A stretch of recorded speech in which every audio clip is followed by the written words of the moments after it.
quarterback. Oh, there's a goal!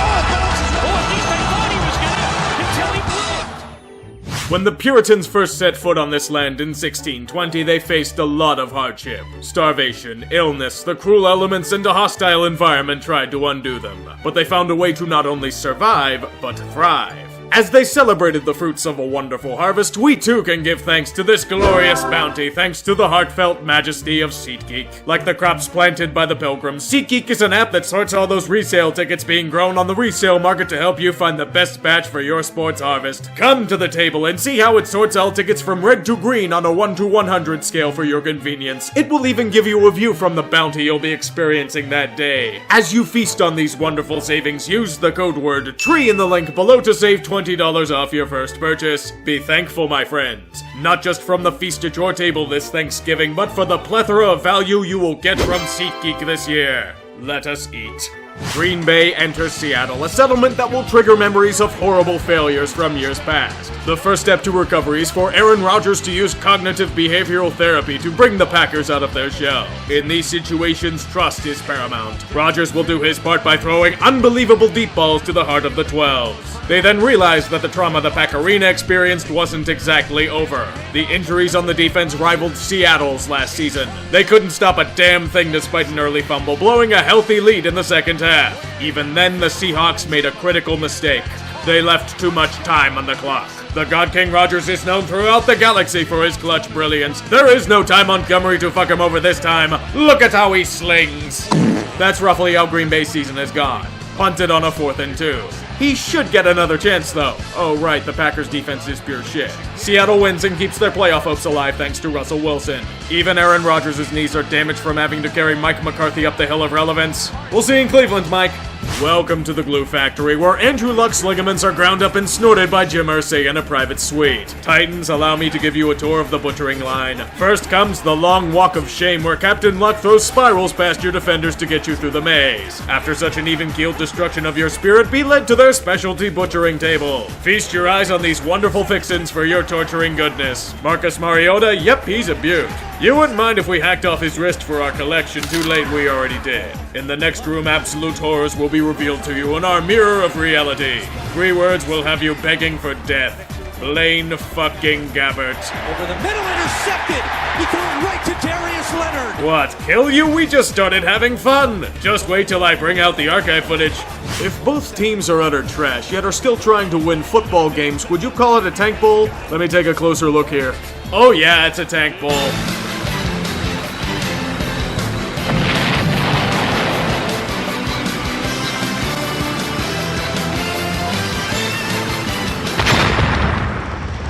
OBJ's bold prediction of the G-Men fucking up their tank and embracing mediocrity again took a big step forward, much to the dismay of their fans. Those creamsicles have a secret weapon in their renewed quest for mockery. The wonders of Fitzception, his turnover prowess nearly rivaling that of famous Jameis today. He was the greatest asset to New York for the majority of the game. Alas, as mentioned earlier, Tampa Bay is trying to foolishly win games, so Fitzception was forced to imitate Conor McGregor on the bench as Jameis Winston returns from his sabbatical. The fighting is furious as Tampa Bay strikes for every inch, every yard in these hostile lands. The momentum is all theirs in the final drive.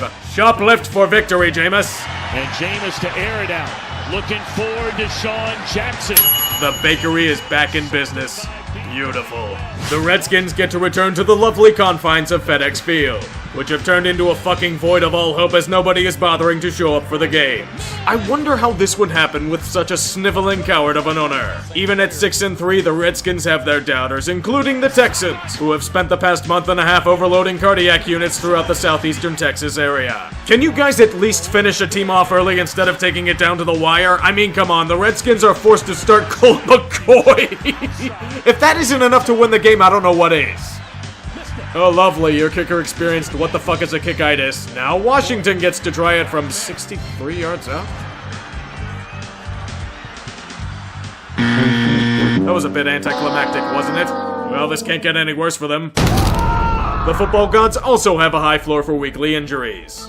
And on the 33rd anniversary of Joe Theismann's infamous injury, while suffering the exact same injury, with the same goddamn score, when Theismann's at the game, Illuminati fucking confirmed. A gritty, desperate affair for both teams involved. Carolina is looking to rebound after last week's annihilation of their anal cavity. Detroit is simply trying to stay alive and keep their playoff hopes afloat. In the early goings, not much on either side, but the team's doing everything in their power to avoid mistakes. Well, except for Graham Gano, who apparently gets triggered when inside a dome and missed a field goal and extra point.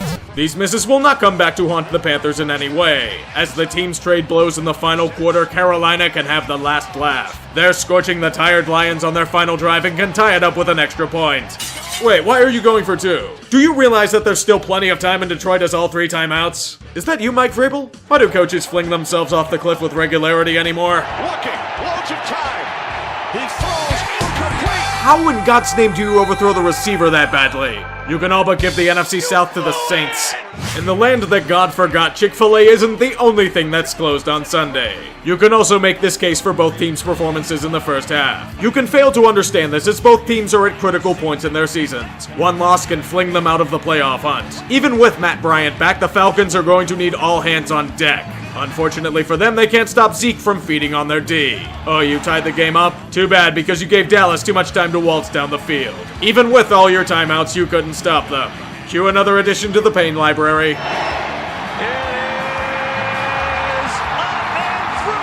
Atlanta sure loves to go straight for the jugular to allow maximum anguish. If you hear closely, you can hear a blue wave reaching the shoreline. That wave is cowboy arrogance. Being a Bengals fan is fucking rough. There's only been a couple of things giving us life as fans of the orange and black. The Browns have managed to lose way more games than they should have despite the talent on their team. That's great. The Steelers' locker room is a fucking soap opera with them literally stealing shoes from each other. And the Ravens still have Joe Flacco, the heathen praise / check down artist himself, who is guaranteed to keep us in the game every single time we play them. But this past week, rookie Lamar Jackson made his debut as a starter. And contrary to popular belief, it looks like he's not actually a goddamn wide receiver at all. Who knew? Now, this dude supposedly had a stomach virus and barely practiced all week. But I'd say the time spent in the restroom was all the practice that he needed to completely shit on the Bengals all Sunday. And yeah, we walked right into that one. But as Bengals fans, we don't need to win a playoff game to pop a few bottles. Our Super Bowl will come on the day where our organization no longer cares about whatever dirt Marvin Lewis has on them. And they have enough balls to fire this dude and move on. With that being said, I know we started out 4-1. We're now 5-5. Season is officially fucking over. But I want to issue a warning to all the 2, 3, and 4 win teams in the league. Move over. Because the Bengals is joining the Tank Bowl, baby. Let's get it. All rise for testimony from the almighty book of Wentz, chapter 48, verse 7. In the domes of New Orleans, the Eagles were shot down and beheaded by their far superior enemies in the French Quarter. Our Lord and Savior Carson Wentz beaten, flogged, hung, drawn, and quartered for all of Philadelphia to see. Their new kings will rule without mercy, nor will they tolerate any religious dissent. All forms of cheesesteak will be outlawed. Enjoy your healthy servings of humbling gumbo and fried eagle po' boys. In response to this sacrilege, Doug Peterson indulged in quaaludes and mumbled in the background about grabbing a lunch pail. Welcome back to being the failure that your parents disowned. When EDP is showing us the light, there needs to be some serious soul-searching. The preceding Tank Bowl, that was merely whetting the appetite. Prepare yourselves for the main event. A true Tank Bowl!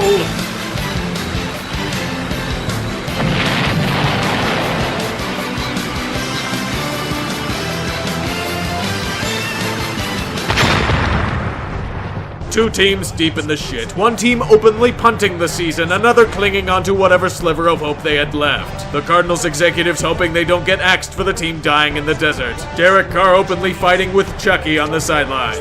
I wonder whom ownership is going to side with. Hint, he is a 10-year deal.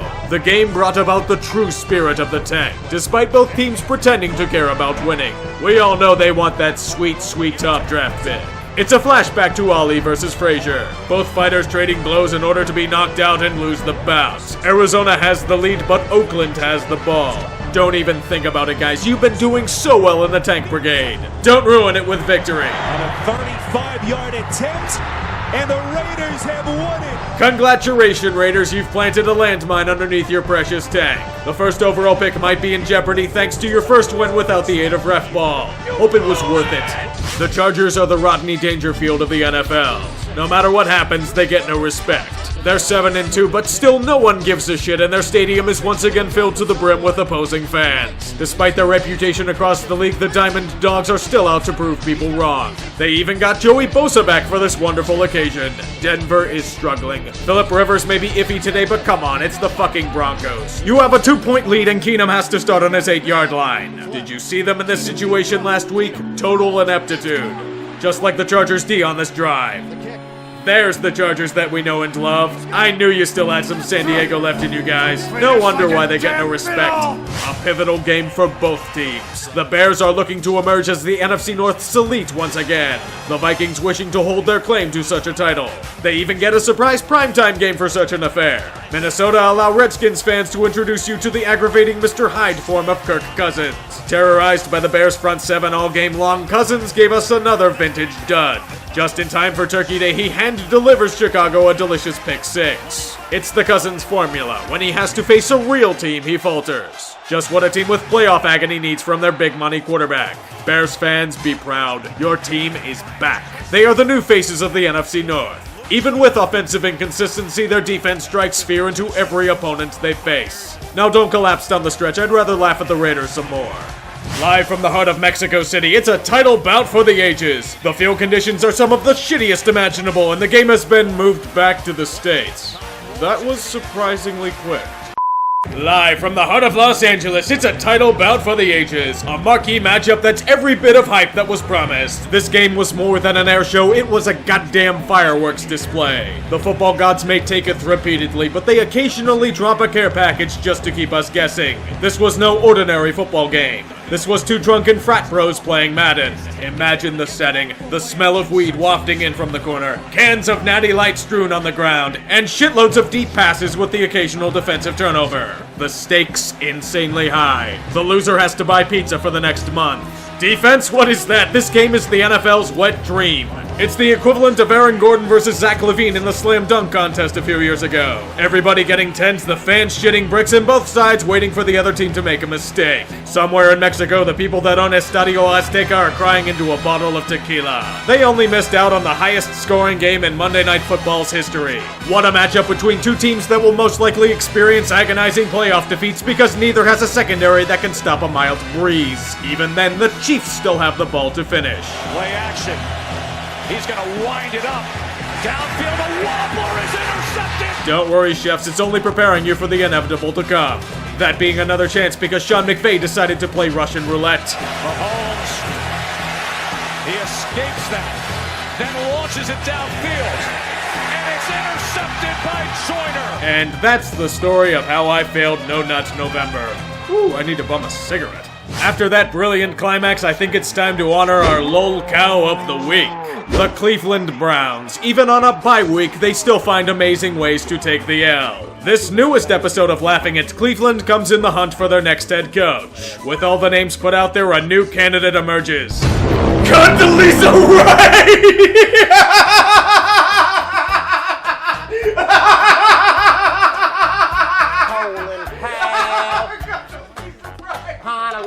Rice!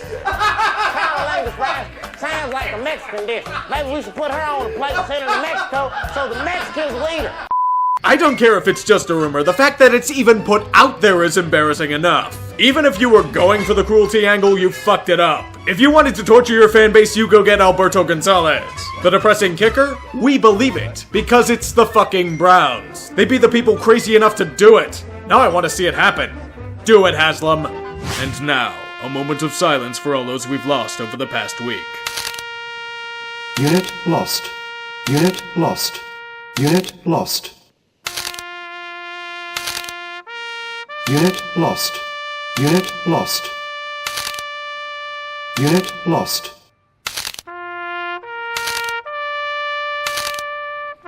Unit lost. Unit lost. The football gods show no mercy. Amen. Smith to the end zone. Intercepted! Picked off by Justin Reed, the rookie. Up the sideline, and he is going to go.